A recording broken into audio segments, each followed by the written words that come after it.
What's up, YouTube? My name is Kyle. I'm here today to talk to you about a trading card game concept that I have. It is based off of the ongoing book series, The Kingblade Chronicles. And overall, I kind of just wanted to go through some of the rules. I've just done a lot of unit conception, a lot of card conception, rules, and stuff like that. I mean, I have pages and pages of cards. I just wanted to get on here. I'm a part of a couple of Discord servers. I'm following a lot of really cool people on YouTube now as far as trading card, homemade trading card enthusiasts go. I feel like there's some really great resources out there, and over the past like 2 or 3 weeks, I have come up with this. So I think I'm just going to get right into this because this video in particular is going to be kind of just a quick intro to my game for me to post into some Discord servers and just get some stuff online on Reddit and stuff like that, just because I want to collaborate with you guys and just talk about stuff, right? So this is going to be a... Let me back up for a second and say this is going to be heavily influenced by, major trading card games. The Magic the Gatherings, the Hearthstones, and, go to the next video if you want, if that's just not your cup of tea. But I'm just gonna let everybody know right now that those are games that I personally have affinity towards. I personally like the way that they operate, mechanically, visually, physically on the boards that they play, interactions with your opponents, and diverse like mapping of plays like per turn is just like my cup of tea, right? However, as much I shouldn't say as much. I would say using it as a base of reference made me realize that the Kingblade Chronicles, the book series, the lore that is going to be represented in all of these cards and the way it plays, thematically, the Kingblade Chronicles just fits trading card game mechanics and interactions that are very fun and that happen very commonly in other games. So with a unique system and ways to achieve those win conditions, I really think, with the right backing and the right people behind this, I think this has a potential to be a really, really fun game. So as you can see, the name of the game is Andugeld, Relics of the Realm. The name comes from the 5 relics of the realm that were passed down by Solus the Steadfast in the world of Arona. The world of Arona is the world that the Kingblade Chronicles is placed in. It is a world that has been world built for and has been ongoing, that has had ongoing world building updates for the past almost 12 years. It is authored by my good friend Jeremy, and I like to say that I'm a co-author, but I don't really do any of the physical writing. I've just been helping him for the past 12 years write the story and create chapters, develop lore, character concepts, scenery concepts. I happen to be very visual when it comes to these things, but even he's a composer. Like the music in the background right now is a theme song of the Elder Forest of Argonis, which is going to be an expansion that I'm coming up with. So just like lots of nuances, right? Like everything you guys are going to be seeing, right, is based off of lore directly from a published book series that has 4 books published currently. So I could just go through and explain all of these shield cards, or not shield cards, sorry, I just looked at the word shield cards. I could just read all of these to you word for word, but I think it'd be best if we just look at this game layout. And this is not exactly how it's going to be, okay, as far as just overall look. But for this video's purpose, this would be a great way for me to kind of explain some of the things that I have going on, right? Or some of the thought process I have, about how this is going to play out. So in general, like I said earlier, you are going to be playing units on the field like you would minions or creatures. Okay, I'm just going to call them units because me and my friends have always had a funny lingo where, if somebody's really strong or if like a basketball player or, someone does really well in the movie we're watching, we always say, dude, that guy is a unit. So just being like, bro, look at that unit. Anyways, just a verbiage that I kind of like and it fits with the game. There's a unit zone. There are scenery zones. There's a place for you to put your 5 relics of the realm. There's a place for you to put shield cards in front of your hero zone. And I'm going to explain what all these mean in a second. You will keep a D12 up here by your hero zone, just in general. This is an area for your quest cards to go, and this is going to be the 50 card deck that you pre-built by using hero specific cards. Yeah, this is going to be really, really badly formatted, to be honest, but let me just say that the game is going to play like Hearthstone, where you have a hero, right? But it's more like Commander, where that hero is on the field and can do things, right? I suppose. Whereas Hearthstone, it's just like a stationary person. But anyways, I do want a 50 card deck based off of neutral cards and neutral spells that every hero can choose from and every opponent can choose from. And a lot of those are obviously just going to nuance and already kind of, accent the current archetype you're already going for. And I feel like this game is designed for all of the most common archetypes and unique archetypes based off of the mechanics we're going to have in our game. Like, for example, there are aggro decks, there are token decks, there are mill decks, there's, what else? I mean, just, like, hand lock, control, mana ramp, like, those are all designed in my game, right? But now there's also going to be quest archetypes where it's all about questing and scenery buffs, and maybe you want to have two heroes. There's going to be an option for you to purchase a spot for another hero card if you run two of them, right? Anyways, yes. So let's just go maybe left to right. So on the left-hand side of the board, there will be 3 scenery zones, and scenery cards are going to be passive cards that you can play on the field after you've drawn them from your deck. The reason I say that is because before the game starts, you and your opponent will be putting down your specific hero to declare what hero you're playing. You'll flip a coin to see who goes first, obviously, and the person that goes first will draw their card and start the game. And during the game, they can play scenery zones. So these scenery zones are going to be specific areas from the book series. So, for example, the village of Siloa is where it's the hometown of the main characters. You will be able to play Village of Siloa as a scenery zone in the scenery zone, and it is going to cost mana to play into that zone. But then passively on that card, see, these are things I'm not too sure about yet because of playtesting and just like getting cards fully designed. I'm not too sure if that card is going to have like a battle cry like effect that like the turn you play it, things happen and that's the only time it happens, but that doesn't really make sense because I want it to be where you play it, right? And it might have an effect that happens right away, right? But then on that card, it's going to have like a little text box that says on your turn, you can also spend 3 mana to activate this effect. And those effects are going to have things to do with, villagers. Here, let me switch over this real quick. So we have menfolk who are from the village of Siloa. So not only is the unit type a menfolk, but that menfolk unit type is a Siloan. So if you played the village of Siloa in your scenery zone, like it might give a buff to all of your units right away if they're Siloans, or when it's on the field, you can play your Siloans next turn and also use, your scenery card to buff your things, right? Now, I think there's a really great reason to believe that like that scenery card can have a positive buff and a negative buff, because for example, in the book series, there are elves who work for the Sardolia. And the Sardolia is essentially the tax collectors that, the standing army of the Kingdom of Valaris, which is where Siloa is.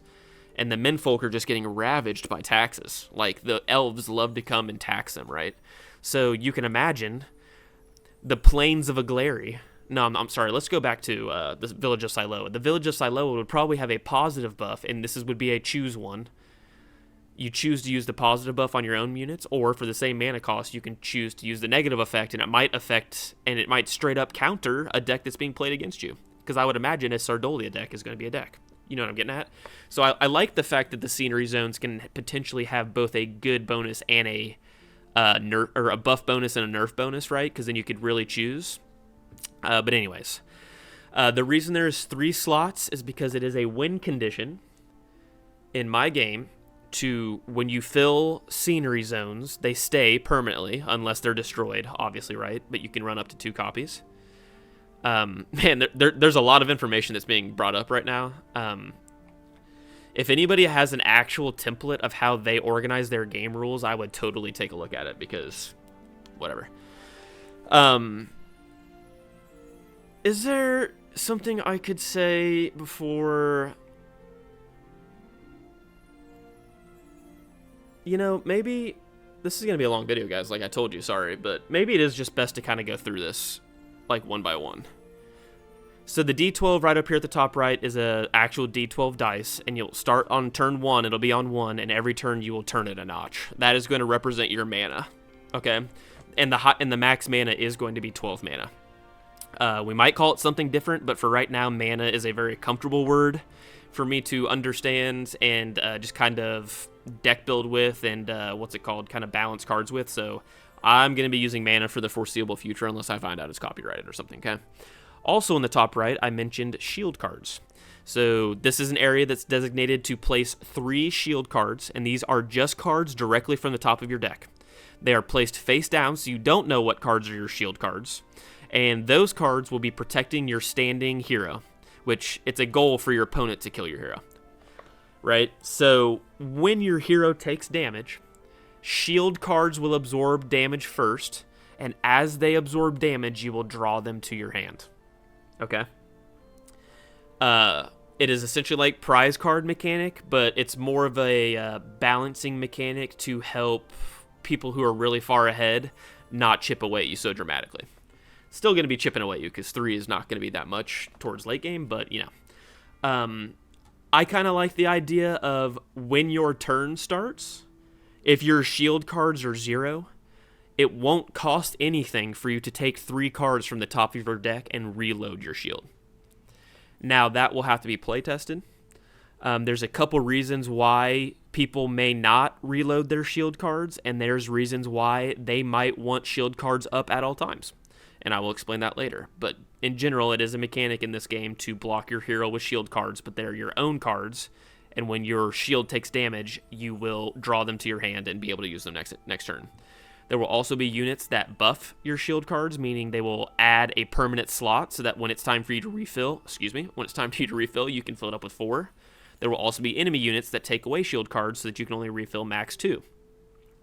There will also be units that if you have 1 shield card and it's your turn, and obviously you can't reload your shield cards because you're not at 0 yet, you can play a unit that adds a shield card to, just it fills a slot. It doesn't add a slot, it just fills a slot, and you can kind of use it to reload. Anyways, those are my shield card mechanics. I'd love to hear feedback on that.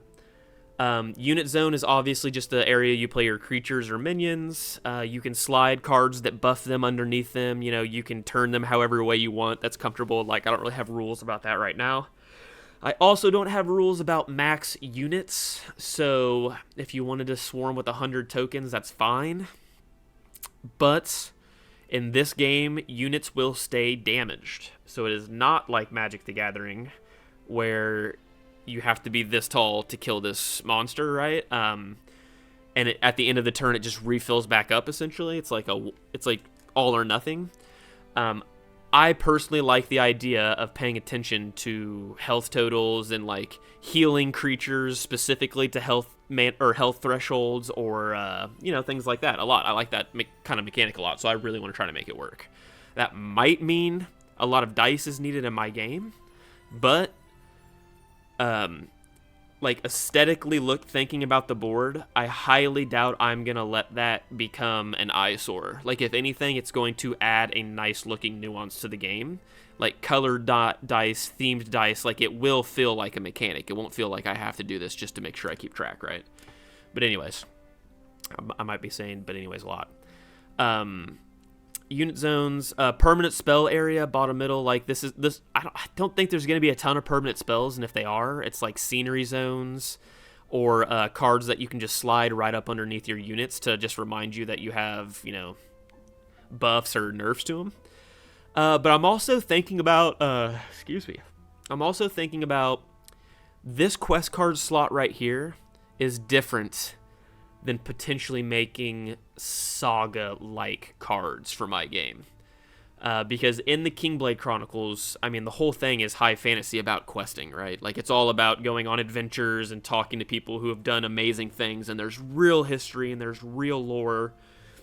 And, like, really meaningful and intentful things have happened in Aronic history, right? So, I mean, it really does make sense to have permanent spells, potentially. I'm just not too sure yet. But in general, this is where you would lay them. Closer to you, away from, farther away from your opponent, stuff like that. Just things that make sense. Oh, and this is not the playmat for both people. This is, like, your half. Like, this logo right here is essentially half court. And, he would have a mirrored board looking like this facing you, essentially, right? Scenery zones, a specific area for placing scenery cards. These cards may provide ongoing effects that impact the battlefield. Scenery cards not only cost mana to play, but they have effects on their cards, and they can activate during your turn as well for extra mana during your turn. At a cost of extra mana during your turn. Some of them might give you extra mana. Might depend on the scene you play, but who knows. There will be a discard pile, obviously. That doesn't need to be talked about. Your hero zone is right here on the right-hand side, usually just up top near your hero. It's like, this is the identity of the deck. These hero cards will specifically not force your hand, but encourage you to build specific archetypes. Meaning, Eridus Kingblade, the main character of the story, often acts before he thinks. His character art progression is how he controls his anger and how he stops blaming outside factors for internal decisions. Like all of these really great storyboard things, right? Like things that make characters truly believable and like, foundationally some of the reasons why we connect with so many like fairy tale, heroes and like other heroes is because those are human-like elements, right? And they are generational human-like elements. Every generation is going to be able to attribute things that happen in their own lives to these characters. And, honestly, thanks to Jeremy, the main writer of this story, making this possible, really, and designing these great characters, because I get to work with things like the Menfolk representatives of Eridus Kingblade and Girion Ringmark being the hero cards, and Ravinia the Heartless and Holmar the Hermit being druid cards. We have ogres, leprechauns, ingans, which is our own creation of a tree folk or an ent with its own culture and just, nothing like anybody's ever seen before. Elves with a new spin on them with real cultures. And dwarves, elves and dwarves are honestly a little bit Tolkien-esque, but that's just because, when you build something as foundationally sound as he has, you just roll with it. But gnomes, we want to relook at like how gnomes and leprechauns and ogres and druids are looked at in a high fantasy environment, because having real culture and architecture and music and cuisine and times to eat during the day and the way your home abode is set up, like we cared about all of those things during the writing process. So creating sub-categories of, like, Menfolk cards and knowing that there are Siloan Menfolk and there's Renegans Rovers and all of those guys and the Boys, which we commonly call Eridus Kingblade and Girion Ringmark and all of their, 4 or 5 best friends in their hometown. And the Rimwold Bandits, which Rimwold is a forest that's nearby the village of Siloa, which Rimwold would be a scenery card. So playing Bandits with a scenery card up might make it so that they gain stealth right away when you play them. You know what I mean? Like, just nuanced trading card game mechanics are just so brilliantly one-to-one converted over to the Kingblade Chronicles, which is, like, for me, really fun, because the Kingblade Chronicles, like, I've got book 1 right here that I've been looking at, book 2, just going through all of the appendices, and, we even have a spin-off book called The Adventures of Nelden Broadbuckle, which is one of the boys. And it's, Eridus and Girion, the main characters are in this book, but they're not the main characters. You just hear about them as a side story, right? So we've just developed all of these towns and countries with, like, real people and real lineage to the point that we know populations of cities. And we know the first proclamation of Teleon, the god of our world, the day that the vaults of time were opened. You know what I mean? And we know the characters that are going to walk hand in hand with Teleon when the doors of time close and everything in Arona gets sucked into the time vaults. You know what I mean? Like when the world essentially ends and existence is over. Like, from start to finish, all of the ages of Arona. I mean, I even have quest cards made already. Finished card concepts. Let me go down here. The first age of Arona, the mists of old, the second age, the years of yours. Like, these are all ages and history in our story that if you wanted to, you could DM me and I could literally tell you about this whole world of Arona. Okay, and actually, I'm going to do something. Instagram.com/Kingblade. This is the book series Instagram. So, I mean, we have full-on maps, full-on characters. This looks really beautiful on, yeah, here's the book covers I just showed you. But Arid Kingblade, this guy right here, main character. Girion Ringmark. I want those two to be hero cards. I want him to be aggro decks, and I want him to be control decks. He always carries around his notebook, Girion's notebook. So Girion, you know, page 1 of Girion's notebook is going to be draw 1 mana, draw a card, right? Because he uses this book as knowledge to help him, you know, understand, you know, like he writes down combat strategies, he writes down lore, he draws his own maps, like he's a strategist. Like, why not make Girion's notebook an item in the game? I mean, there's just, like I said, so many cool one-to-one conversions and card mechanics that I can remember. We have cool pirates with first mates, we have mysterious men who turn into angel-like creatures, we have druids who have sold their soul to become more powerful. So tell me that doesn't sound like it's a, you know, it's some kind of self-harm deck where you sacrifice your own life and play minions that deal damage to yourself in order for power. I mean, come on, dude. It's just in the stars, right? The Village of Siloa, that would be a scenery card. The Rimwold Forest. The Tree Grove in the Plains of Agleri. You know, the Port of Tarwin. Like, these are all real places in our place. This is an Ingen, King Thornoak. He will be an actual, well, he's going to be in the first set that comes out. Dank Docks, you know, a really dreary port for pirates and smugglers, and this is for Gezi. He's the one he's the elf that is part of the Sardolia, the standing army for the Kingdom of Alaris, right? So, I mean, we just have all of these really, really great characters, and here's the world of Arona. This is the world map, and the characters that I just showed you are all from a small little area right at the tip of my mouse here. And the story of the Kingblade Chronicles, the first saga, happens where my mouse tip is right there. Anyways, that's really long-winded to say this card game is based off of this. Okay. I have a beginning set of rules. The whole point of this game... Let me read the winning the game. Players aim to collect all 5 relics of the realm through various methods. Defeating the enemy hero and drawing a relic card. Okay, there's 5 relic cards. You have to draw all 5 to win. Defeating the enemy hero draws you a relic card.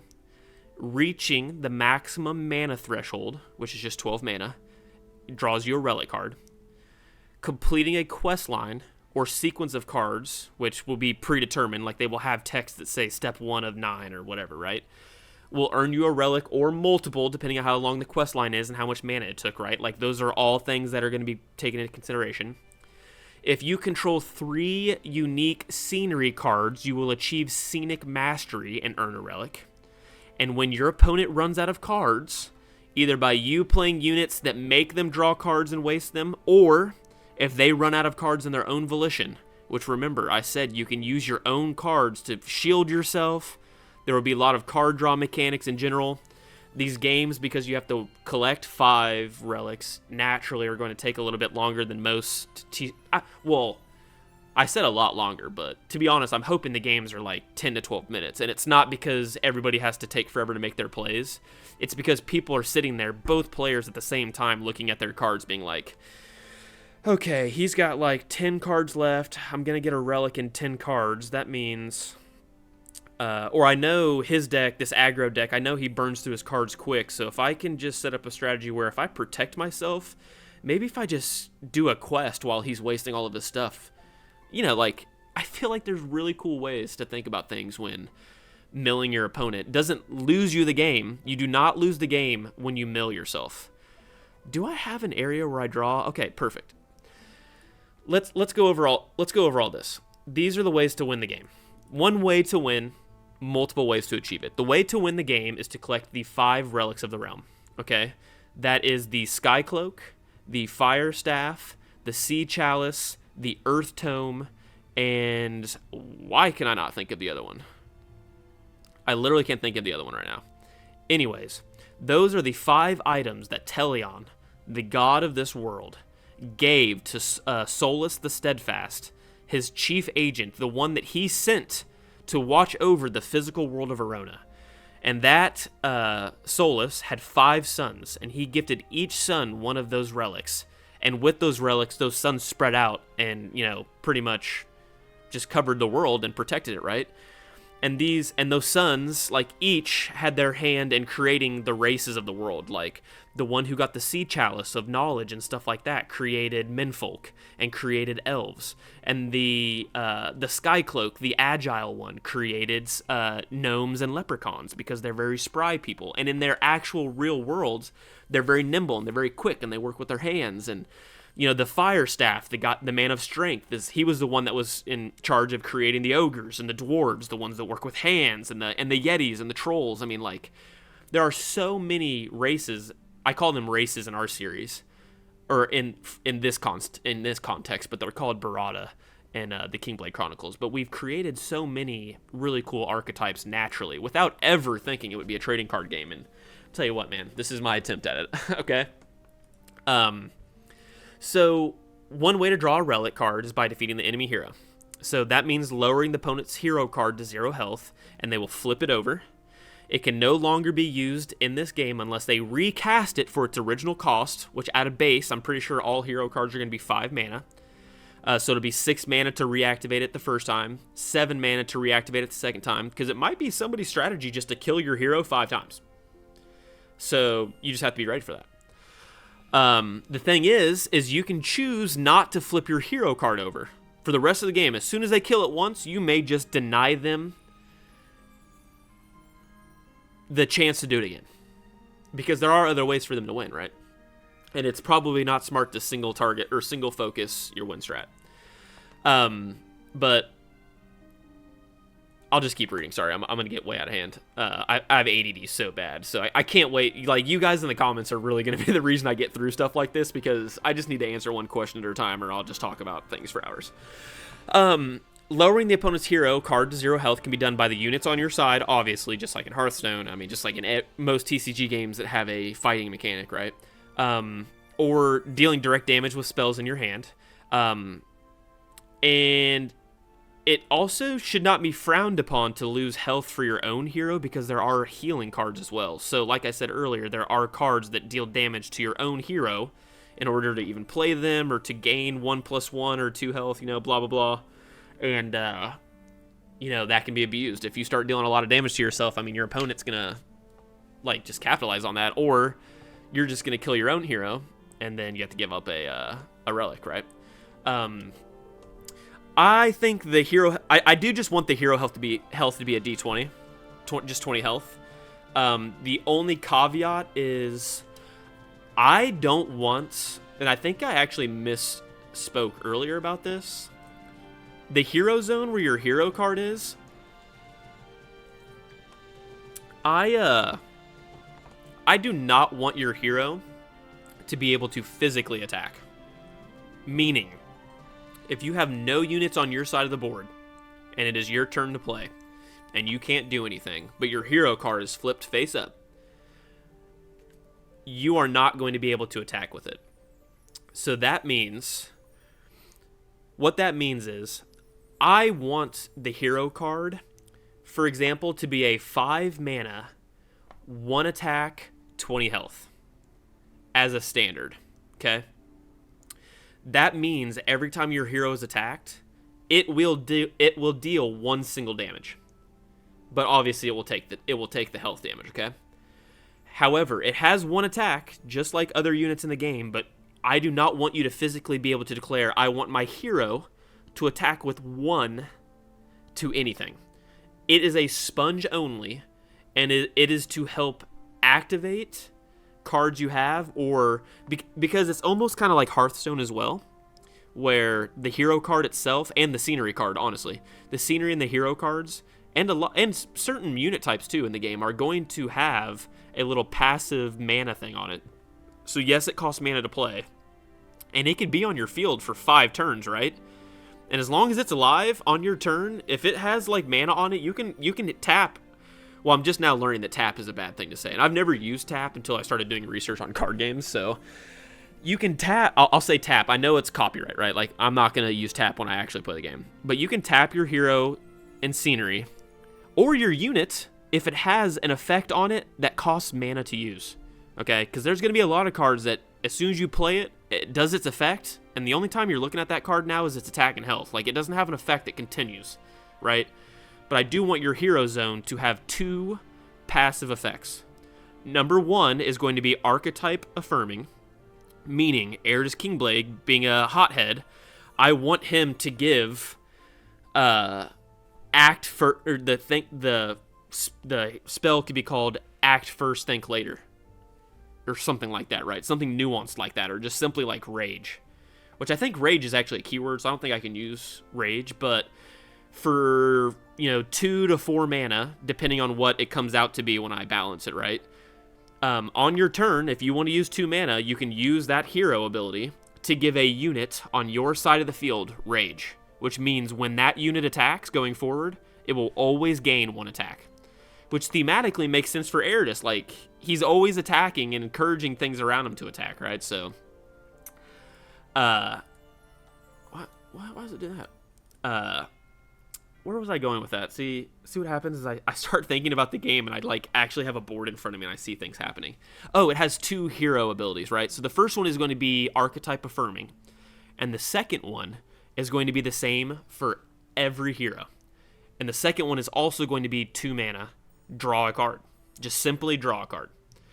It might seem weird to have so much card draw, but again, I can't even say again. When you run out of cards, if you run out of cards in your deck, okay? Or actually, no, I'm going to get to that down here. That's why I was waiting. We were talking about drawing from defeating the hero, so that's pretty much everything you need to know about the hero card. It costs 5 mana. I want it to have an attack, but you can't attack with it physically, okay? Cards may use its attack, like a spell might be 3 mana, and it might say, deal your hero's damage to all enemy minions. Or units, right? Which it's just a 3 mana, 1 damage AoE, right? Because it only has 1 attack, but it's not like I could ever, or heal a unit based on how much attack your hero has. You know what I mean? And there might be ways to increase your hero attack during the turn. Whatever. That is one way to draw a relic card, okay? Is by defeating the enemy hero, which is 20 health. Another way is draw a relic card by reaching the max mana threshold. So reaching the max cap of 12 mana draws a relic card. This will most likely happen naturally in the game, which I like. It allows both players to naturally progress towards the end goal of collecting all the relics of the realm. That will not only passively allow people to just play the game and get something even if it's not going well, right? But it will also encourage a player to play a mana ramp like deck, because if their strategy is to get to a relic first, that is one way to do it. I don't really think I need to say much about this. This is pretty much a freebie relic, and it doesn't have to be rushed, but it definitely has to be thought about, because on turn 11 you have to think like, oh crap, he's already collected 2 relics before turn 12 and he's about to get a freebie, right? Like, there's things to think about, and I like that. I like the fact that it's like, it's just going to happen, but if you don't think about it, like, there are nuanced things that are probably going to affect what happens on turn 12, right? Like, I can even imagine games just ending because of this freebie. The third one, draw a relic by completing a quest line. Completing a specific quest line, or play a specific sequence of cards in order to draw a quest. You will notice on the game board underneath your hero, there's a slot for... Oh, in this TCG, I guess I didn't really write this out too well, but, I mean, one of the examples I have is down here at the very bottom. If you wanted to, you could bring this quest, and it's called, this quest would just be called The Ages of Arona, okay? And it's a small little side deck of 5 cards that sits right below your hero, and there will be cards in the game that say, draw a quest card. So you'll just draw the quest card, you'll put it in your hand like normal, and the first card, and these have to be sequentially, first, second, third, fourth, fifth age. The first card will be played for 1 mana, and they're a little bit souped up, but a lot of them are situational, right? Because I understand you are digging into another deck that's not necessarily helping like your main win condition, but so draw a card. If the card is a spell, gain 1 mana this turn, which in turn kind of makes this card cost 0. Draw a card cost 0.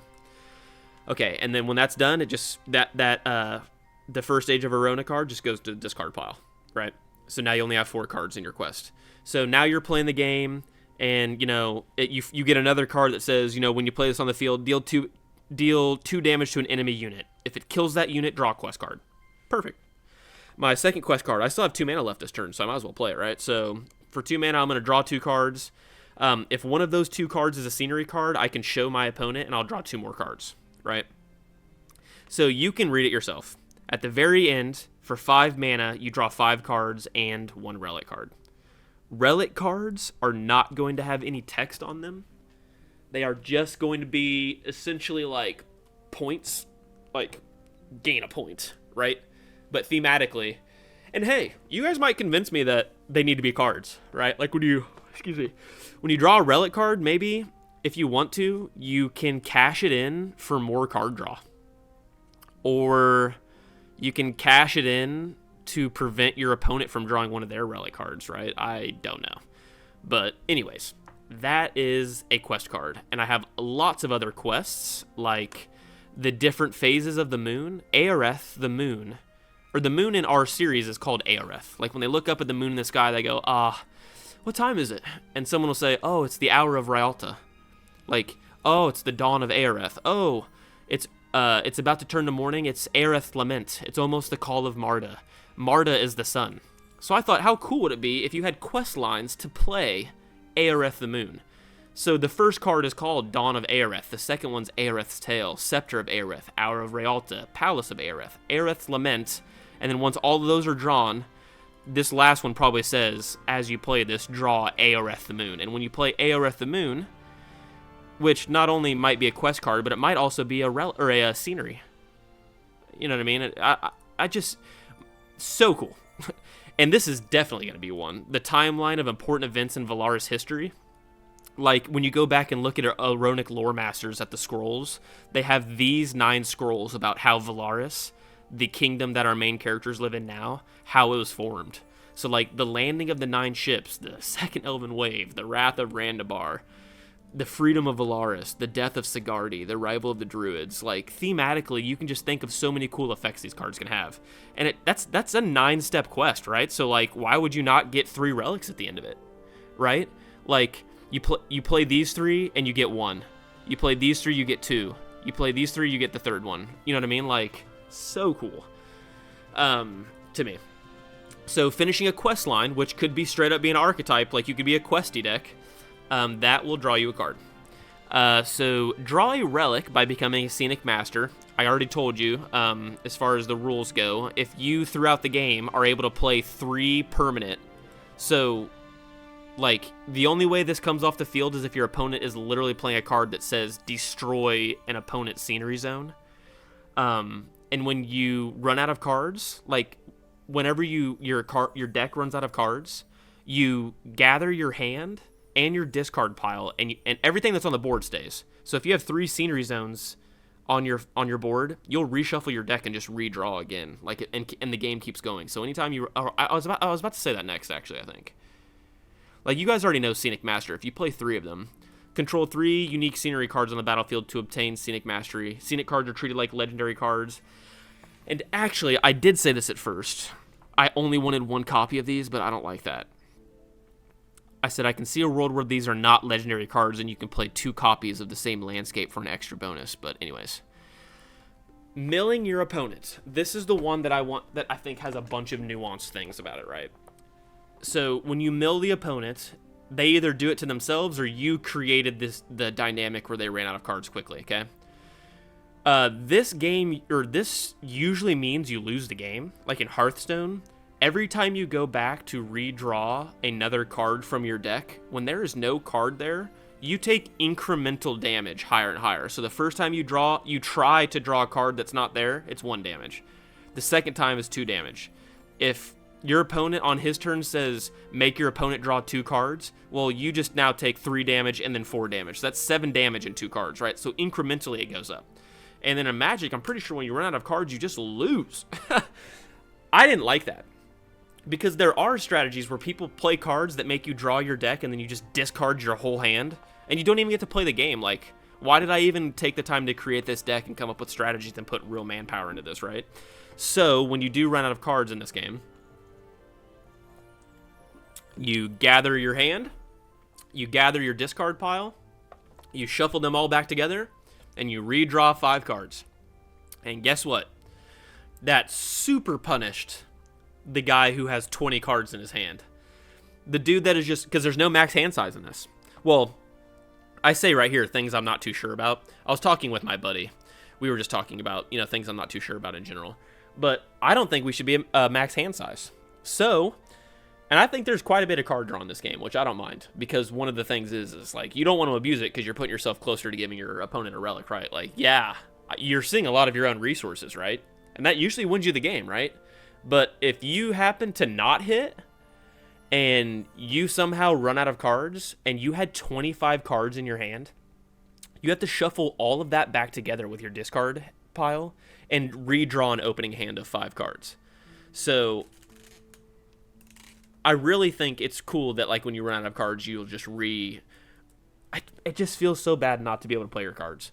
And, like, strategies get mixed up, like if you had to discard 4 or 5 cards, right, that were like win conditions and like pieces that were parts of combos, like it's nice to be able to redraw and reshuffle again if you need to. This also adds in the dynamic of the shield cards I was talking about, where you can use your own cards and put them up there as shield, essentially as extra card draw.